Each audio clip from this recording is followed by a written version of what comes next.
Today we are going to be talking about my first impressions on boarding actions or boarding patrol, and we are going to be talking about what I think about them in 10th edition, because while not a ton has changed, I think it is still worth talking about boarding actions and maybe introducing a whole lot of new players to the format, because it's a lot of fun and definitely well worth playing. So if you enjoy the content, consider leaving a thumbs up and subscribing, as well as checking the links down in the description below if you want to join us over on Discord, if you want to follow me over on Twitter for updates and so on. And yeah, my name is Plesh, and this is Senpai of Wargames.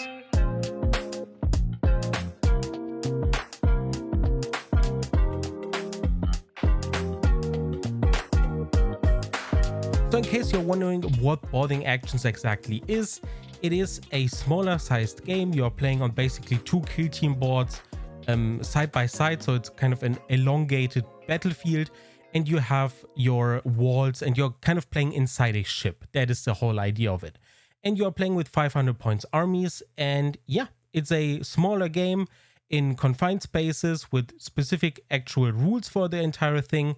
And there was an entire kind of a book series about it, which was called Arcs of Omen. That one released during 9th edition, at the very end of 9th edition, and is still compatible with the current boarding actions game and with 10th edition. So they have written it with 10th edition in mind, which is great. So all of those books are still valid. The problem with those books is, for one, that they are very difficult to get these days. And for two, you kind of need them to play, because while the core rules are helpful for understanding the basic rule set and the changes that have occurred from 9th to 10th edition, the basic mission layouts and so on, you cannot find anywhere in the core rules for boarding actions. So that is going to be a bit of a problem. Thankfully, things like Wikipedia exist. So if you want to play boarding actions, don't let a dumb book stop you. The game mode is well worth your time trying out, playing it. If you like smaller games, if you just have approximately 2 hours of time, this is the perfect game mode for you. So if you want to find the rules, they're on Wikipedia. Just Google them, you'll find them. Now, what do you actually need to play boarding actions? You need your Warhammer 40,000 core rules, which you're going to get via Leviathan or separately later on. You're going to need your index and index cards, the boarding actions core rules, and the mustering rules, which are both going to be linked down in the pinned comment below. It is going to be a direct link to the PDFs, and there's going to be a link separately to the Warhammer community article if you prefer that. So those are going to be down there. And you need any Arcs of Omen book, because those contain the missions. As I said, just go on Wikipedia, you can find them all there. So it is relatively simple. You need your army rules, you need your core book, and you need the boarding actions rules, and that is that. When it comes to the basic boarding actions rules, they are more or less the same. You're still playing Warhammer, but this time around you're playing 10th edition, so a couple of things had to be adjusted. Especially stuff like leaders are very different. You are playing leaders separately, and they now have access to a stratagem called Battlefield Command, which you can see on the screen right now. And it allows you to transfer your abilities onto a bodyguard unit that would otherwise be eligible to get those buffs. And yeah, they can have those buffs for until the next turn. And it is going to be how you use your leader choices and so on. But the core idea of boarding actions is to promote infantry and small skirmishes and so on.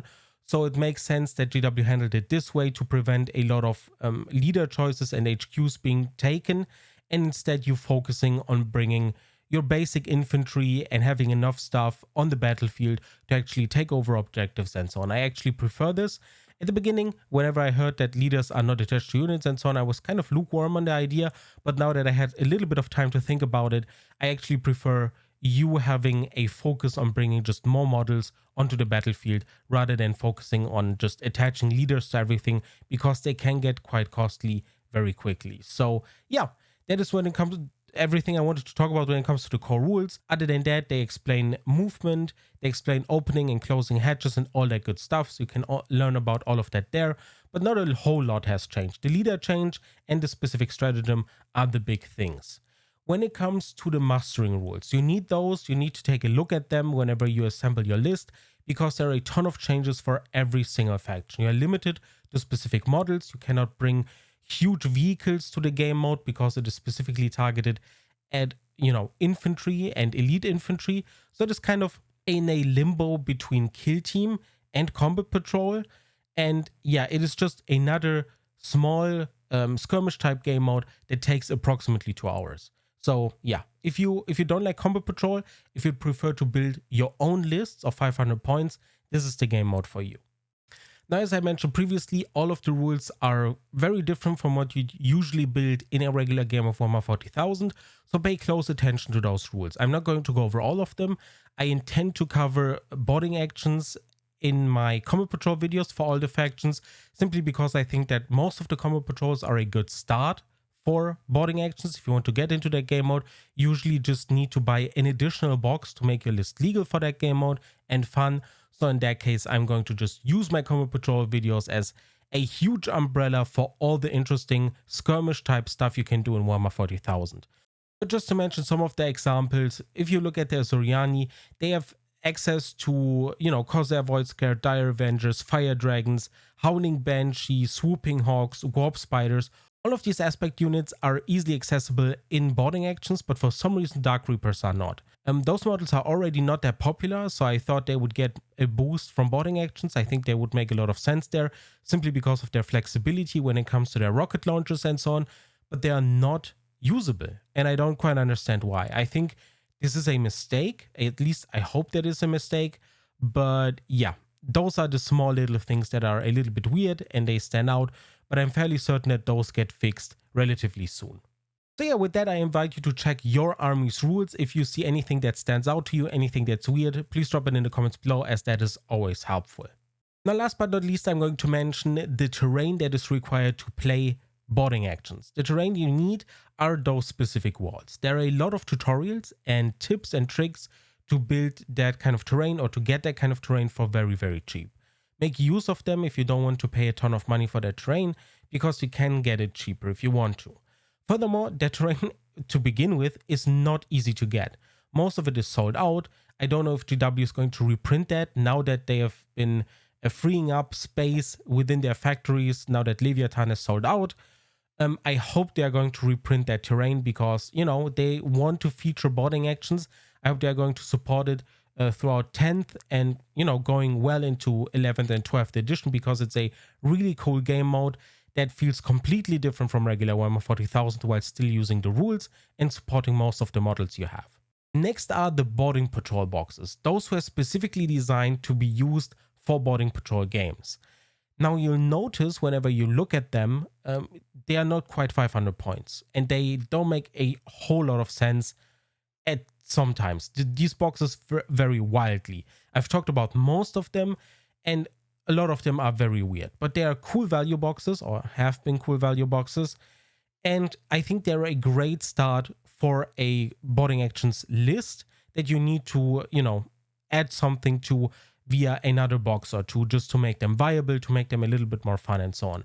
But they are great value boxes. The problem is that GW printed like 5 of every box, and those 5 people who got one box are very happy about them, and the rest kind of missed out. If you look over on the internet, I don't know how things are looking over in the US. Things could be wildly different, but in Europe and especially in Germany where I am, most of the boxes are not available anymore. Some select boxes are still there, like for example, just the ones that are not very popular. Like for the 1000 Suns, it was just 2 Rubik Marine units and a Chaos Spawn. It's just not a great box. There's nothing going on there. So you can still find those.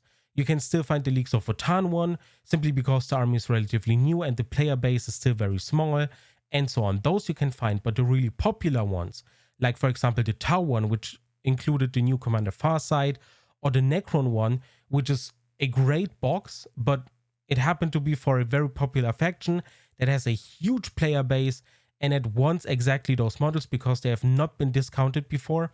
Those are all gone. And I really hope that GW goes back and reprints those boxes at least one more time in quantities that are actually, useful to the player base. And yeah, I hope everyone gets the chance to get an easy entry into boarding actions via reprinted terrain and reprinted boarding patrol boxes.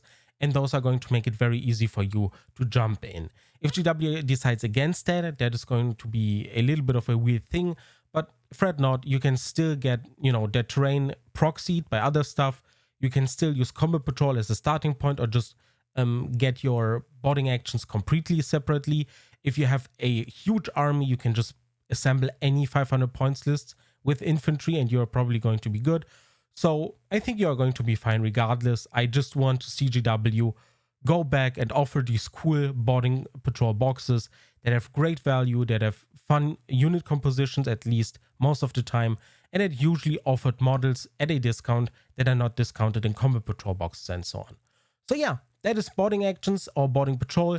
Please check out the rules. If you're relatively new to Warhammer 40,000, it is definitely a game mode that I would go towards or move towards whenever you're done with combat patrol and you don't want to play that mode anymore and you feel like you want to build your own lists.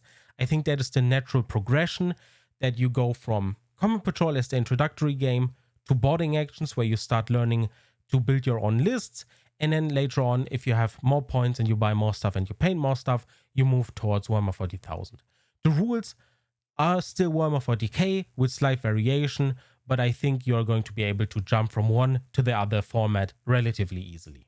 If you have any questions about boarding actions, if you have any questions about boarding patrols, if you have any knowledge whether they are available in your region and so on, please drop all of that down in the comments below, as it doesn't just help me but also the community. Thank you so much for watching, and I see you in the next one. Take care.